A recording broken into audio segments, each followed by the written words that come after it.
রাজবাড়িতে নুরা পাগলার কবর থেকে নুরা পাগলার লাশ উঠাইছে। কিছু মানুষ দেখলাম বলতেছে আমাদের সমাজের অধিকাংশ মানুষ তো জাহেল, তারা ধর্মীয় জ্ঞান নাই বললেই নাই, যার কারণে এত শিরিকের আস্তানা খানা হয়ে যায়।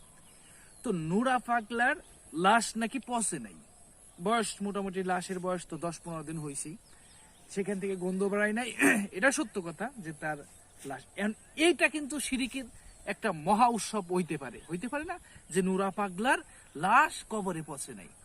আরে জাহেল মূর্খ, শয়তান তো এই খেলাটাই খেলছে।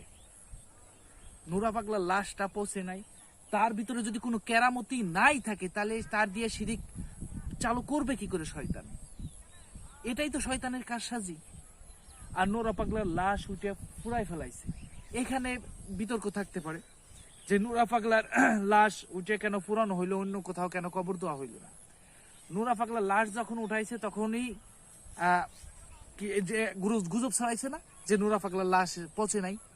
তো এই একইভাবে নুরা পাগলার লাশ পচে নাই, সেটার কবর অন্যখান থেকে নুরা পাগলার লাশ চুরি হয়ে যাইত, অথবা সেখানে মাজার তৈরি করত। আবার শুধু এইটা না, এই যে নুরা পাগলার লাশ পচে নাই, এই যে তো আমরা শুনছি না, আরে কি বলে, কোন এক দরবেশ ছিল, তার নাম ছিল কি জানেন, আইনাল হক বলতো নিজেকে। সে তার লাশকে পুরাই ফেলানোর পরেও তার ছাইয়ের ভিতর থেকে নাকি আইনাল হক শুরু হয়েছিল না।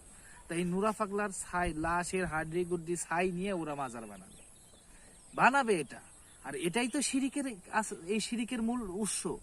শয়তান যদি তার ভিতরে, নুরা পাগলা নিজে একটা শয়তান ছিল, সে ধর্মকে সম্পূর্ণ বিকৃত করে নিজের মতো করে ধর্ম তৈরি করে দিছে। দেখো।